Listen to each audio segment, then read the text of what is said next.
two, one. Hello, ladies and gentlemen, and welcome back to another exciting episode of Delusions of Grandeur. I'm your host, David Strege, and here in the room with me, I have my friend Boris. Give me as I kind of go in and out of being psychotic here. I don't Or I notice have the word psycho going right through me. Stating exactly what movie we are going to be going on about, and it is 1960s Alfred Hitchcock's Psycho, which is based on a book by Robert Bloch of the same name, and it is in essentiality inspired by the crimes of Ed Gein from Plainsville, Wisconsin. So I'm just going to tell just a little bit from what IMDb says about the film, give it a little bit of a synopsis here.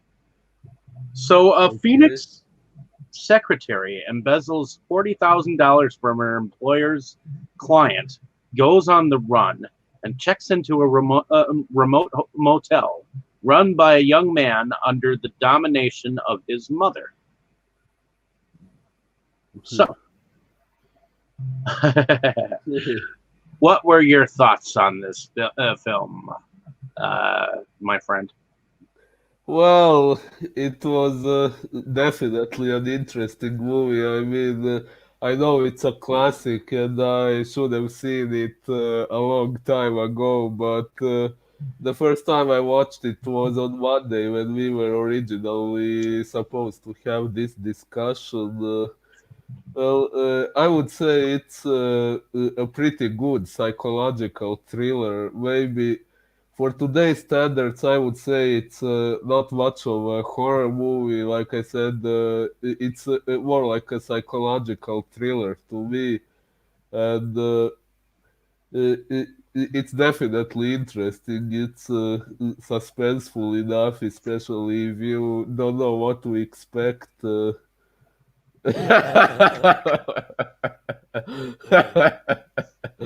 Yeah.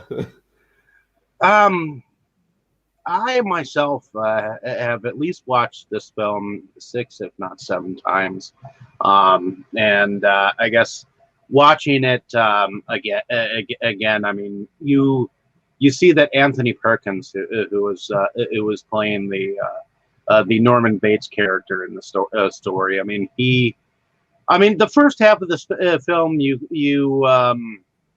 I mean,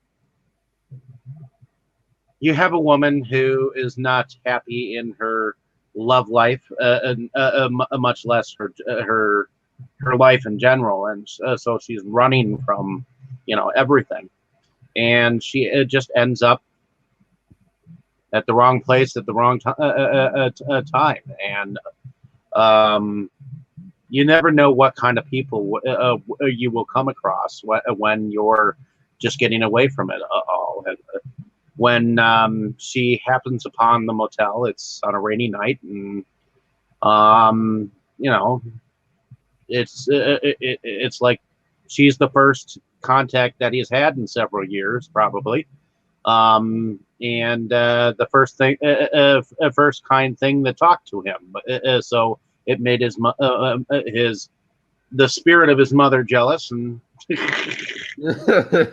well, Yeah, the biggest spoiler of the whole story. yes, ladies and gentlemen, if you don't already know it, we're going to spoil the shit out of this movie. So, Yeah. but yeah, the first half of it kind of goes through a slow process of, kind of letting you get to know her as a character, and as she's coming up to the hotel, you get to hear her thoughts and her fantasies about some of the conversations that may or may not be happening back where she's running from, and There's this real interesting segment where this cop just seems to figure out that there is something wrong, and because of this, he kind of tails her to where she pawns off the car that she's driving and gets a new one. And well, not necessarily a new one, just any old car. And Yeah. she ends up driving in the rain to this remote stop off the highway, right near a place right near a town called Fairview or Fairville. Fair, farewell. I think something like that. So, what do you think about this beginning part here, where um, she is having a relationship with a man that seems to think that they can't really get married. They keep meeting in secret, and he's got some alimony and debt and stuff that he needs to take care of, and he's just not ready to settle down again because obviously he's dealing with ex-wives and alimony and stuff like that. What do you think about this whole montage here, where we see her in this relationship? She goes to work and she gets hit on by this Texas tycoon, Uh, ish, like a man, and what do you know? The most money she's probably ever seen gets plopped down on her desk. So Yeah. Well, while I was watching the movie for the first time, I thought this whole beginning, before she arrives at the motel, I felt it was a little too long. I was waiting for the real action to begin, where the really suspenseful things start happening and you know what I so on. was But in thinking? the end, yes. I was thinking that there are parallels to her traveling, and eventually getting to the hotel between this Uh, movie and Robert Wise's movie, The Haunting, where yes, I thought the same thing. I was going to say that she somewhat reminded me of Eleanor from the Haunting. except those are two totally different directors. So Uh, let's see, The Haunting. That was trying to think if The Haunting was earlier or not. Let's see. The I Haunting. think I think it was later. Not sure which year exactly it was, but I think it was in the Yeah, it was 60s. 3 years later. So it's very possible that uh, Robert Wise was in fact inspired by Psycho as a film. So it's very Mm, possible he could have been inspired to use that kind of a concept in his film. Many uh, of Alfred Hitchcock's style of filmmaking, uh, you know, has been since, you know, been an influence on filmmaking culture. indeed. So I'm glad that you noticed that similarity because just as I was thinking about it, it's like we just saw that movie just not too long ago. So when she's speaking to herself, except in that one, Eleanor is speaking to herself, whereas she is in fact thinking to herself what others are thinking about, or back where she is. It's the situation, and she's grinning to herself because she knows that that's probably the conversations that they're having. you know, Well, yeah. but I was going to say, while I was watching it for the first time, while I was at that part, I felt it was a little too long, but in the end, most what things that happened there came into play later, so it was all really well connected in the end. Correct. And but if there was something that you would cut, what would it be? Oh, well, this is how I what I thought while I was watching the movie for the first time. But in the end, when I knew the whole story, then it made more sense, and I understood why they included everything they did. So I think there isn't really much to cut. Well, maybe the whole thing with the officer on the road wasn't too necessary for the movie, but it's fine. Well, it was in the sense that maybe at least the law was at least looking into something suspicious. I mean, he found her out on the highway asleep, so he thought something was wrong to begin with, and the way she was acting, was a little suspicious. The hurry that she was in. Not many people are in a hurry out in the middle of nowhere. So Yeah, and, in a sleepy town like she probably was, where everyone just kind of walked slowly, didn't really do a whole lot, you know, yeah, when everybody in town can take the time. And I mean, even at the car place, I mean, she was in a rush to get out of there. And dude was just nervous because normally people take their time and think about things before they do things. It's not normal for someone to just, all right, come on, let's go. I got to rush, let's go. well, in a situation like that, yeah, like you don't buy a new car every day. Well, no, and sometimes those things take time. People have to think things over, take at least a day to think about it, come in the next day and pick your car. So, and depending on whether I mean, it was a strange thing that she actually paid everything in cash because not a whole lot of people are able to pay for a car entirely in cash, and $700, that was a lot of money. Yeah, I mean, especially when you think of things like gum. Gum was like 5 cents at one point in time, or a cent. Nowadays, Oh, a stick of a package of gum is like $1.75 or more. But oh, back then, you could get gum for 5 cents. A pack of gum for 5 cents. yeah, you mentioned something A that, full tank of gas could probably pay for under $1. So who? Whoa. um, things of that nature. I mean, things used to be a lot cheaper.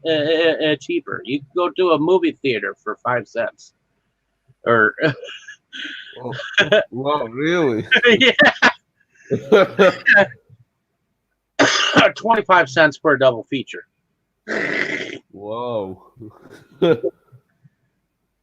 Things of that nature. I mean, things were cheaper then. You got to bear that in mind. And then, you know, she's running around with $40,000 in cash when that could buy her a whole heck of a lot. I mean, her being able to trade in a car and then only pay $700 more.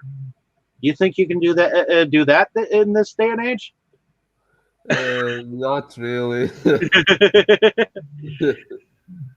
I mean, man, I'd love to be able to do that.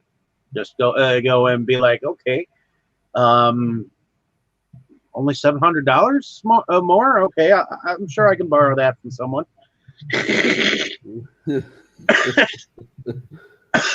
But in any case, of course, the cop, he's got them glasses on his face that only he can see out, but you can't see in. Yeah, that's That kind of makes him suspicious as well. And then finally, she ends up at this motel, and you get a very young Anthony Perkins. He is definitely has kind of a boyish look to him. The way he's dressed, it looks like he's um,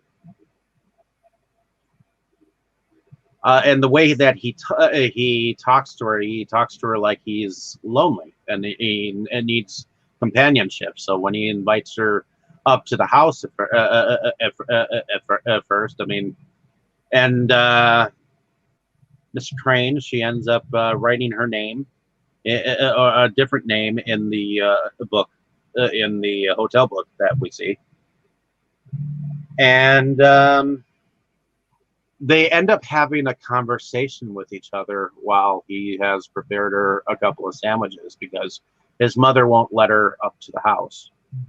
In fact, you actually, Marion actually heard her berate him while he was at the house. I mean, even though it was up top the hill, you could hear her voice all the way down in her room. You know, Norrin, what are you doing? I don't want you anywhere near that girl. You know, things of that nature. So when he finally comes down, he's got a tray with sandwiches, and he tells her she can eat.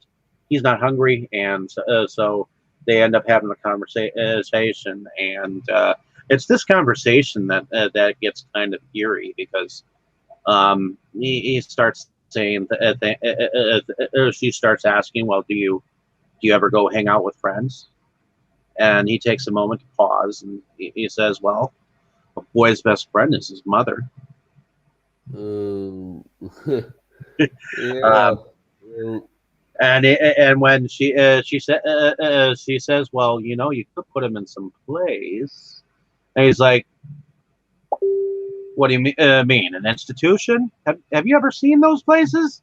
And he gets all defensive. You know, it almost looks like he's starting to scare her a little bit with how angry he's starting to get. You know. Yeah. The other thing is Norman completely comes out and says that his hobby is stuffing animals, taxidermy. What do you think about his little hobby? Well, I must admit, well, no offense to anyone who likes it, but that's really not my thing. I like animals, and seeing them in that condition is something I really don't find to my taste. I would rather see them alive than like that, if you understand me. Well, I did used to have a camel that had real camel hair on it, but it wasn't a real camel. But as far as that goes, I've never actually owned anything that was taxidermy. I know that my grandfather had a marlin fish that he hung over his the fireplace down in his basement at one point in time. It was stuffed. And people stuff their fish sometimes. I know when people go fishing, and if they've ever caught like a big ass fish or whatnot, some people do that. Well,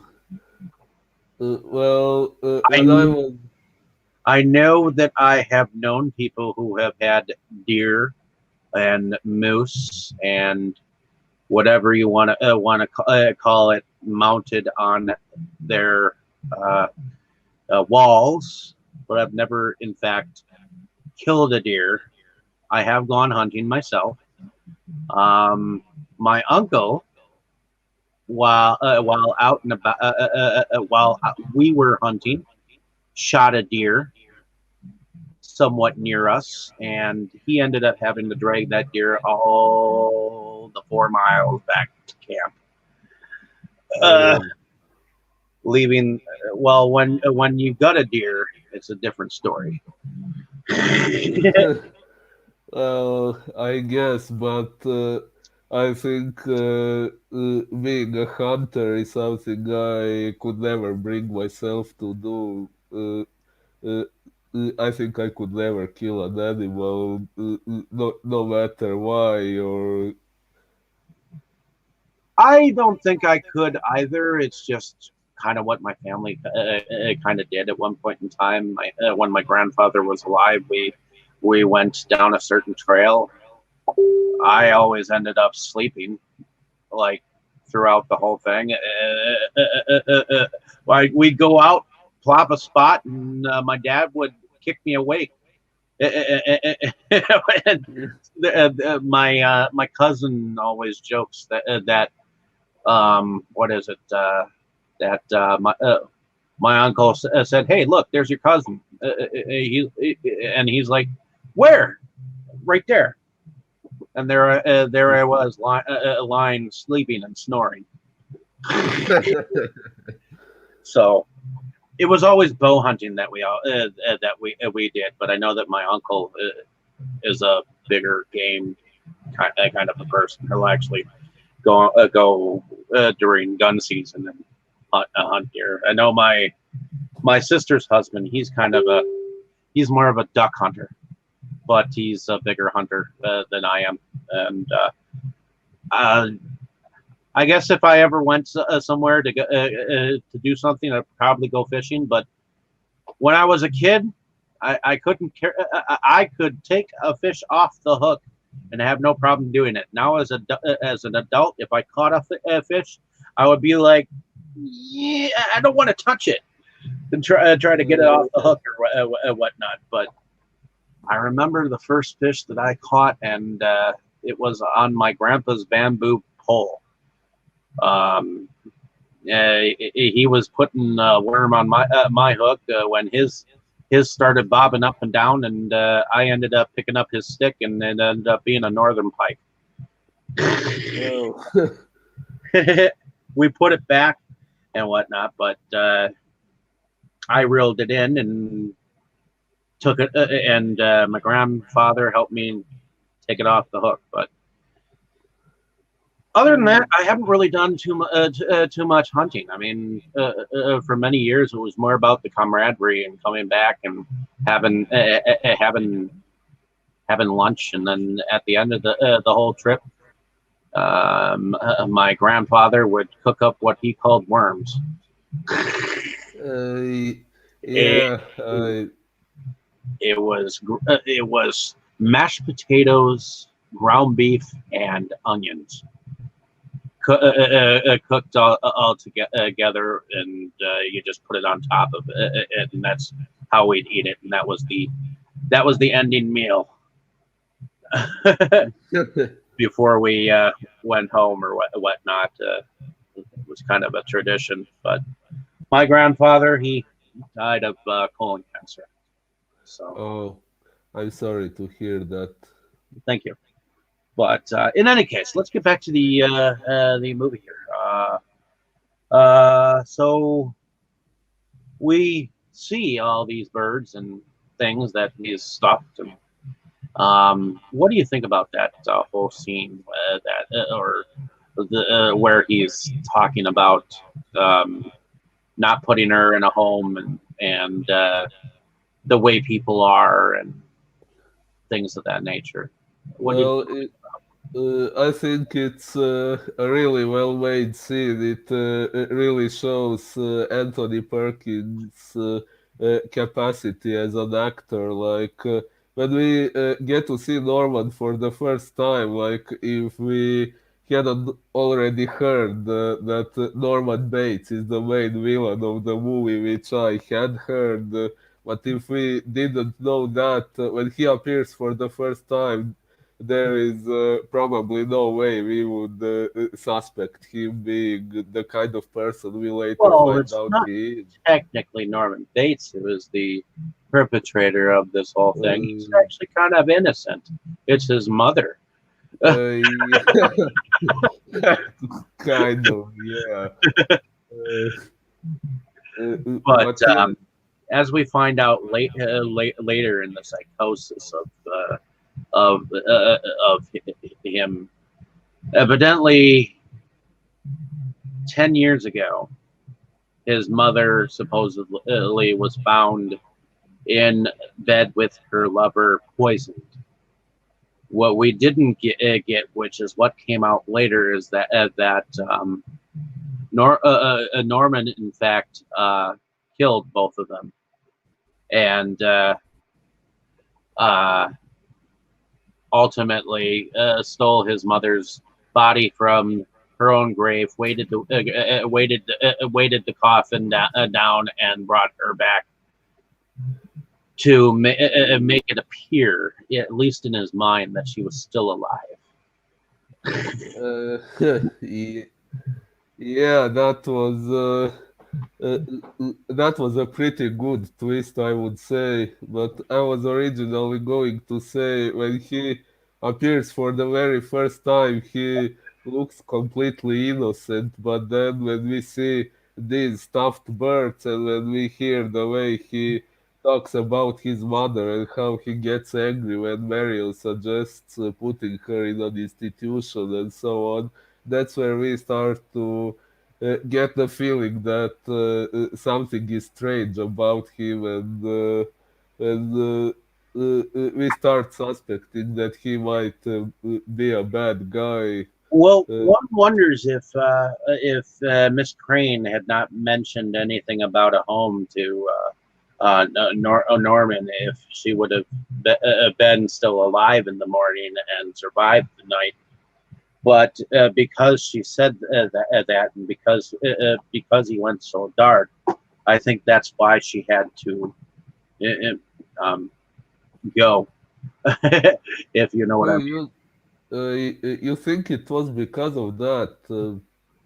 Interesting. I thought it was merely because he got interested in her as the psychiatrist That reveals too, in the end. but remember, Norman is also his mother at this point in time too. So it's just that we don't know it at this point in time yet. So his mother heard those words, and that's why she came. And not only that, Oh, but Norman actually uh, had feelings for this girl, so she had to die. This bitch was uh, gonna die anyway. So uh, yeah, well, I have to admit it was pretty surprising. I mean, for the first half of the movie, we get to know Marion really well, and we expect her to be the protagonist of the movie who is either going to survive or if she dies, we would expect it to happen at the very end. So, her dying in the middle of the movie was quite surprising. correct. And what a death it was. I mean, she gets all naked, gets in the shower, and what do you know? No, the shower opens. We see the silhouette of what looks like an old a woman with a knife, and she gets stabbed to death in quite some gruesome looking ways. Although although if you really look closely, you really don't really see any marks on her body. But if you're seeing it for the first time and you're just trying to enjoy the movie, it looks like a really cool shower scene. I mean, a shower death scene, and it is kind of an iconic scene because of the quick camera movements, the knife stabbings going up and down, the music, the da Oh. da da da da, and of course you see the blood sliding down the shower. Uh, yeah, well, I did notice that we actually didn't see any single stabbing happening on screen, but that makes sense. I mean, in 1960, I assume it wasn't easy uh, uh, uh, uh, to show something like that on screen and make it look realistic without actually doing it. So. Mm. Nowadays, they actually do it, and they just get rid of the bodies, right? Well, I hope not.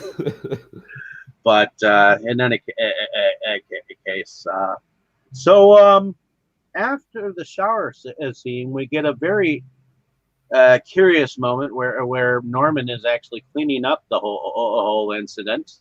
Takes the shower thing down, mops it up, seems to really clean the place up in a relatively decent amount of time, and then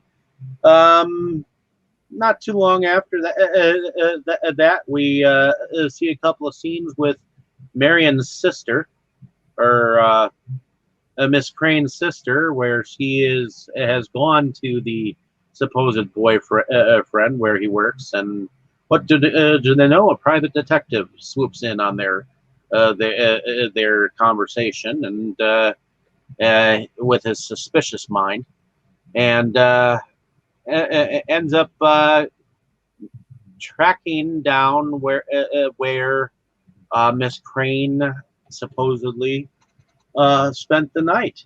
And what do you think about Mr. Arbogast? Well, he was an okay character, but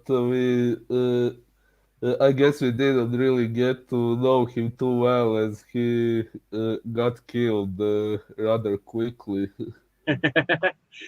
um, yeah, we see him in a couple of scenes. I mean, he ends up finding out where she spent the night, gets the runaround, but he's not satisfied with the answers that Norman gives him. So he tells the two that well, in fact, he tells Miss Crane that he's going to go back and check out the place and try to talk to Norman Bates' mother. When he doesn't come back, which there we there his death is an interesting scene too, because he's walking, he goes up to the hotel. When he doesn't see Norman there, he goes up to the house. He walks up the stairs, and then all of a sudden we see from above, which if you've ever seen an Alfred Hitchcock movie, there are times where he uses camera movement where you see things from above, Mm, at times. That's an interesting way of capturing things where you see the tops of people's heads, you know, and you see yeah. what looks like Norman Bates' mother run out with a fucking knife in her hand, and you see this camera movement where it seems like he's falling down the stairs instead of Yeah, tripping down the stairs. He's falling down the stairs.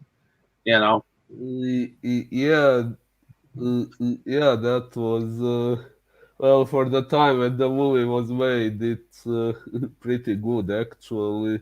and me, I've seen that same scenery kind of used in Vertigo, which is another Alfred Hitchcock uh, film from 1958, 2 years before this, um, where I believe it's Jimmy Stewart. He's got a fear of heights, and he's got this dream that he's falling from above, and then it actually ends up happening in the movie, and but it happens more than once, not just to him, but to the leading lady in there, Miss Kim Novak. Yeah. So um, I thought it was very interesting in that he uses that same um, type of vertigo in his masterpiece, this Psycho. So um, reusing similar elements, so to speak. Oh, uh, I haven't seen Vertigo, so I can't judge, but yeah, I can basically imagine what you mean.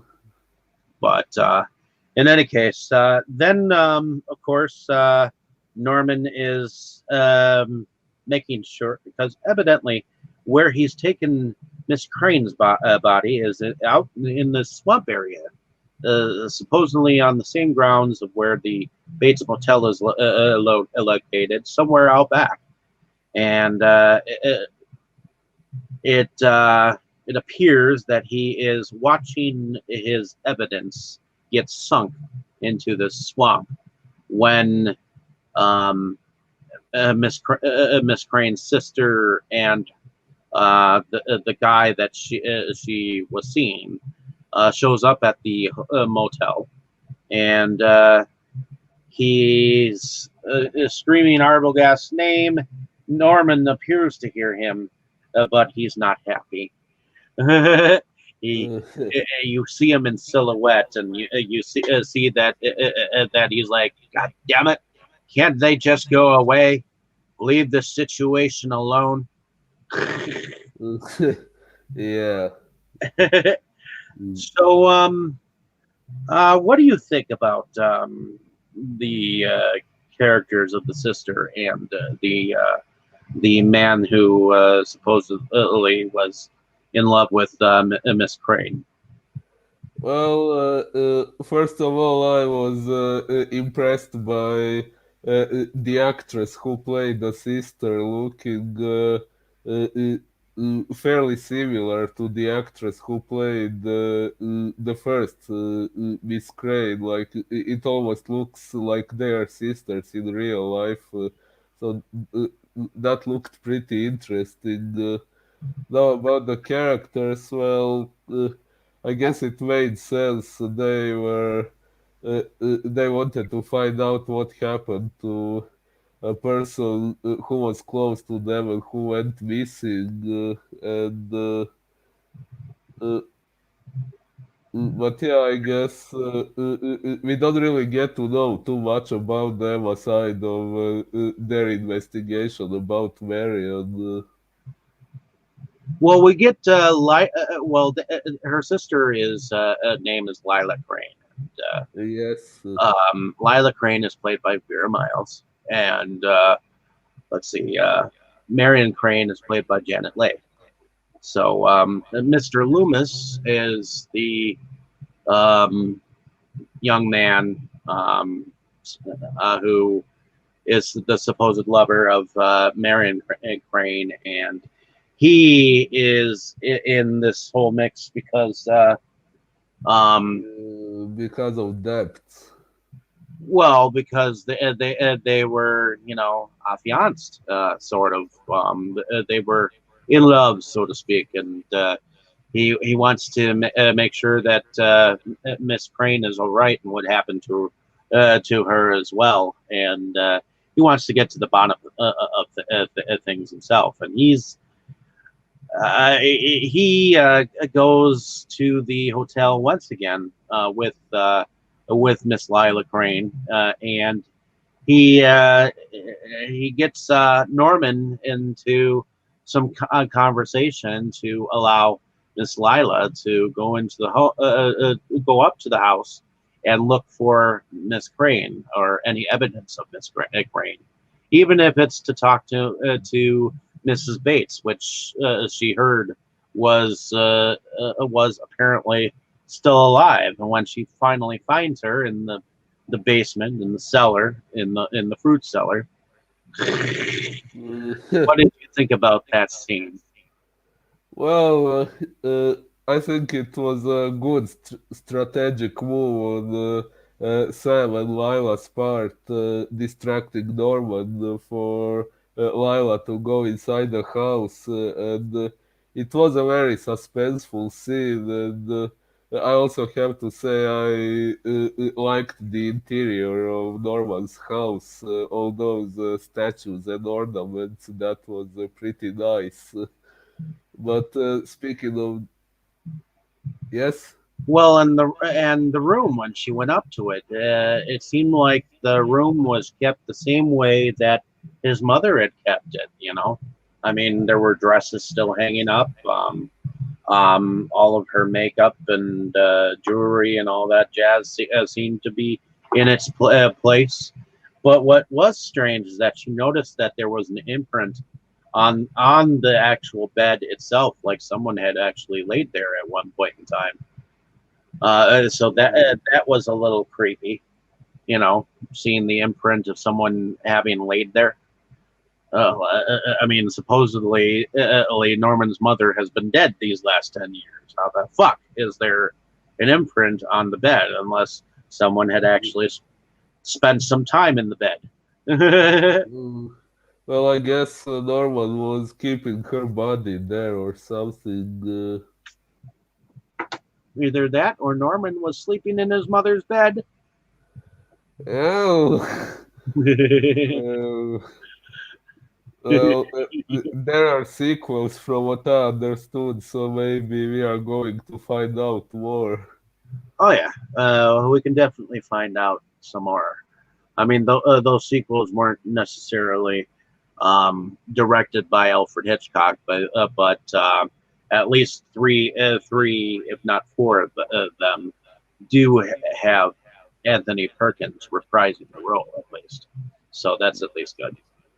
So, um, in any case, what was the color of uh, Mrs. Bates' dress that she was buried in? Do you remember? Uh, I don't remember the exact English word for it, something blue, but I can't remember the first word. It was periwinkle blue. Oh, But it's an interesting trivia to know later on if you know the dress that his mother was buried in. It's a really curious thing that your friends can be like, why would you want to know the color of someone's dress that they were buried in? I mean, that's sick. uh, but is the color of her dress going to have some meaning in the further movies or something? I don't know, but there was something that I won once on Facebook, and someone asked me that question, and I guessed periwinkle blue, and I got the item, and Oh, but in so any that's case. why, yes. So I also enjoyed the interior of the home. I also because I've seen a lot of Norman things that have to do with Norman Bates. In fact, they did a TV series called Bates Motel, which it was an interesting thing because it took place uh, as at the moment that his father died on up to when Marion showed up later on. So the kid who played him is now playing on a series called The Good Doctor. But I remember him playing in Charlie and the Chocolate Factory with Johnny Depp as a young kid. Oh, The kid who played him as a teenager. Let's see, Bates. hmm. Yeah, that was a TV series that was in started in 2013 to 2017. I didn't realize it went for that long, but I watched it when it first came on, and it was Freddie Highmore who played Norman Bates, and Vera Farmiga who played Norma, and it showed how he um, and in there he had a brother um, who evidently was a kind of a half brother, and he would kind of protect him and whatnot. And it was definitely different. If you, ladies and gentlemen, if you have not seen the series, it was definitely a very good series, and I think Freddie Highmore played him to a fucking T. Well, I haven't seen it either. But in any case, so what happens is Sam Loomis, he ends up tackling Norman while he's dressed up like his mother in a wig, because he's come to attack Miss Lila Crane. And we then see them all at the courthouse talking to someone who's kind of a psychologist. And he said that he's gotten the story from the mother. And he continues to explain why he, and they ask the question, did Norman in fact kill Marion Crane? And he was like, well, yes and no. Because he believes that he had multiple personalities. I mean, on the one hand, there was the psychosis of Norman. And the other was his mother. His mother was the more dominant personality in Norman, and it's the one that won the battle, at least in his mind. And now he has totally turned into his mother. Yeah. What did you think about that, hearing that the first time? Well, I think it was a really good scene, and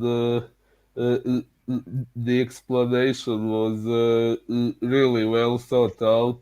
I mean, I don't know uh, how much was known about psychology in general back then, but I know that people, even nowadays, but back then even more probably, uh, people usually don't know much about different mental illnesses. They dismiss it all as the person being crazy, and they don't even bother to find out the differences between various mental illnesses and the causes of them and so on.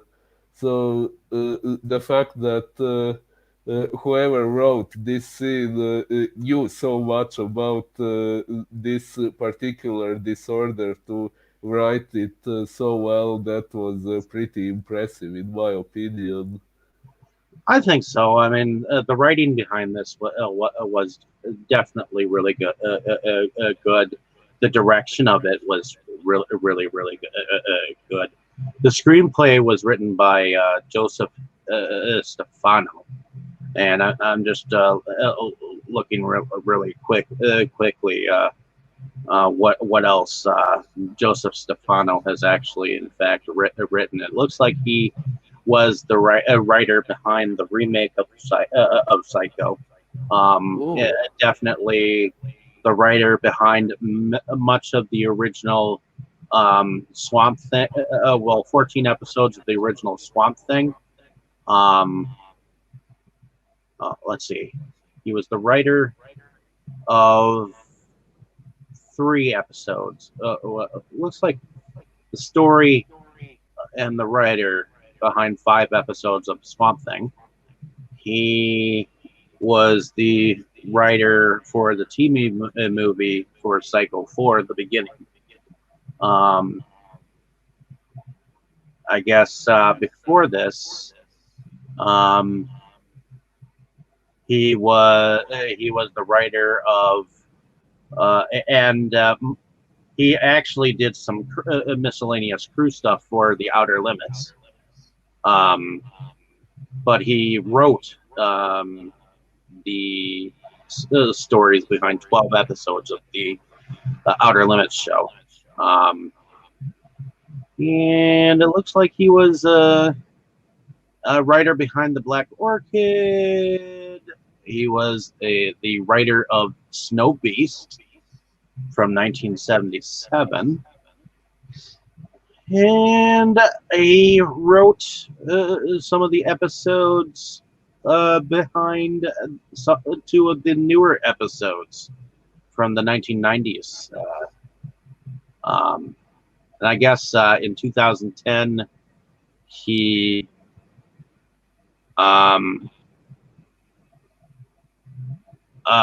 did something that was called Shadow. I guess it was a modern look at the character Norman Bates from the film Psycho. So I wonder if that's like a documentary type thing or whatnot. But in any case, did you have any favorite scenes from this film that you wanted to take from it? Well, I believe it would be the scene at the end when we get to know the entire story and the whole psychology of Norman. That's what I found the most interesting. The previous scene when they are in his house and when he attacks and they fight him, I think that scene played out a bit too quickly. Like if he is the main threat in the movie, I think there should have been some more struggling and more suspense in that scene. I kind of feel they overpowered him a bit too easily. Oh, you think that he should have at least been able to stab, scratch, or gnarl it, at least on them a little bit more? That she should have, her dress should have been torn a little bit more, or something like that, where there was some at least strong struggle to actually, you know. Well, I'm definitely glad that both Sam and Lila survived, but I do think there should have been some more suspense in that scene, more fighting, more uncertainty for the audience whether they were going to make it out of there alive or not. Less about the menacing cop and more about the struggle to get away from Norman. Hey. Yeah. Well, I would have to say that the shower scene is a second favorite, but my favorite is the conversation that he has with her in the privacy of the hotel, because he goes from 1 minute of being chipper and being friendly to almost being on a sense of more violence, and you can see and more making her a little uncomfortable, kind of a thing, you know. So Yeah. when it goes from friendly to getting angry because of the fact that she mentioned, you know, some place, and she didn't mean no harm, but he still was hurt by the idea of it, you know, I think, in his mind. So, I mean, it's something that he can't even fathom, and yet it's something that as a man, wanting to exploit his feelings for this girl, maybe kind of a internal fight with his the idea of his mother, and I think the reason why he ends up killing her is not because his mother was the more dominant one. I think he really wanted her to live. It's just, you know, just like when he supposedly killed his mother and her new man. He thought that she was going to leave him. I think in the same way, his mother's presence, his mother's spirit inside of him, inside his mind, wanted wanted him to never leave her. So Yeah, I think the psychiatrist at the end even said something similar, something about him being jealous of of his mother, and then automatically assuming that she is jealous of him too. I also like right after he's gotten rid of Abergast. He's standing there in profile, watching his car sink into the swamp. And then all of a sudden you hear his name being called by Mr. Loomis when he slowly turns and looks backwards, and you just see him glare. It's like, can't these people just leave this shit alone? Yeah. Mm. I mean, Norman can be the sweetest boy, but anger him or get him to turn from his mother, and he'll make sure that you'll disappear. Uh, yeah. Well, one interesting thing I noticed is the title of the movie is Psycho, which implies that someone in the movie, or Norman in this case, is a psychopath, which, as far as I know, psychology, I think that's kind of incorrect because. From what I remember reading, a psychopath is a person who kills for pleasure or causes some sort of harm for pleasure and doesn't feel any sort of guilt. And I think I read they are born that way, and that's definitely not what. And some are created. I'm sorry. What did you I say? said some are born and some are created. Um, yeah, but in case of Norman, what drove him insane is precisely guilt after he killed his mother. And psychopaths, real psychopaths, are not supposed to feel guilt. So that's why I say uh, the title may be a bit incorrect regarding the medical definition of a psychopath. Let's see. Psycho is based on Robert Bloch's novel of the same name from 1959, loosely inspired by the case of convicted Wisconsin murderer and grave robber Ed Gein. Both Gein, who lived 64 kilometers, 40 miles from Bloch, and the story's protagonist, Norman Bates, were solitary murderers in isolated rural locations. Each had deceased dominating mothers, had sealed off a room in their home as a shrine to her, and dressed in women's clothes. However, unlike Bates, Gein is not strictly considered a serial killer, having been charged with murder only twice. Huh, whoa. Peggy How come Robertson. how come only twice? Didn't you mention that Ed Gein had multiple victims? Although I don't know for sure, I didn't read much about him, but I think you mentioned something. So at the time, the studio had rejected the premise for this film, but Hitchcock acquired the rights of the novel for $9,500, and reportedly ordered Robertson to buy all copies to preserve the novel's surprises.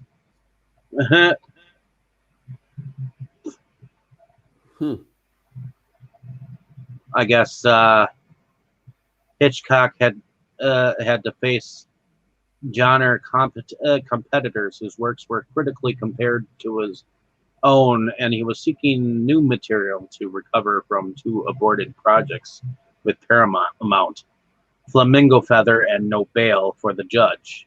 He disliked the star's salary demands and trusted only a few people to choose prospective material, including Robertson, Peggy Robertson, his longtime secretary, who read about the book from somewhere.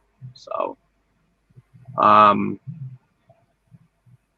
evidently used his Alfred Hitchcock Presents television series crew to put this film together.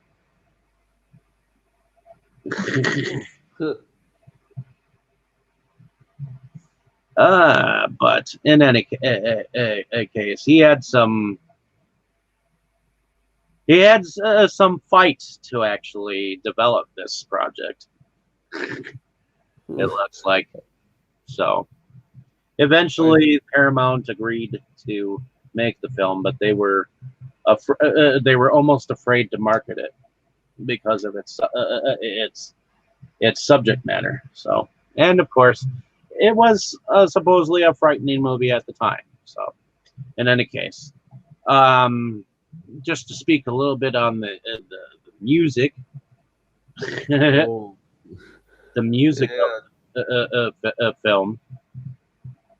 Yeah, the music is amazing. I do see why it's considered one of the most iconic horror sounds of all time.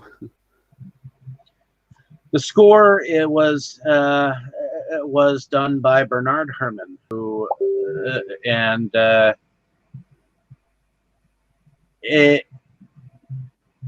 he refused to accept a reduced fee of any kind. So, regardless, the score ended up being his most spectacular Hitchcock achievement. So, the score was something of its own. I mean, the shower scenes, the dun, dun, dun, dun, and the composing music in the very beginning that we hear is very gloom and doom, almost gothic. So, indeed. All in all, what did you think of the film? Well, I have to say it was pretty good. Well, maybe there were a few things that I thought should have been different, but we have already discussed them. So, all in all, I think it was really good. And I think you mentioned we were going to discuss the sequels as well, right? Correct. I was thinking of talking up the sequels in the future, and because I think that sometimes those sequels get kind of shoved to the back, but the stories are actually fairly cool. I mean, the second one takes place after he has been released from prison, and he gets a job at a cafe nearby in town, and he goes back and takes up the reins of the hotel, and so on and so forth. And then the fourth one actually tells a little pre-story, if I remember correctly, but still has Anthony Perkins playing the role. So, in any case, I think that's all the time that we have for today, folks. So, hopefully, you enjoyed our preamblings on this film. It is a classic film. If you have not seen it, see it. Yeah, definitely. If you are wearing periwinkle blue at the time, please take a step back to the back of the theater, and an usher will show you the way out. But in any case, thank you for listening. Have a great day, evening, or morning wherever you are. Yeah, thank you all for listening. Keep away from the kitchenware anytime soon. We really don't want you to take up any Bates habits. So,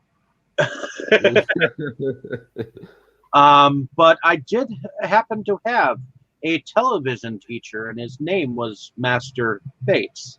So, in any case, uh, uh, thank you for listening. Have a great day, evening, or morning, wherever you are.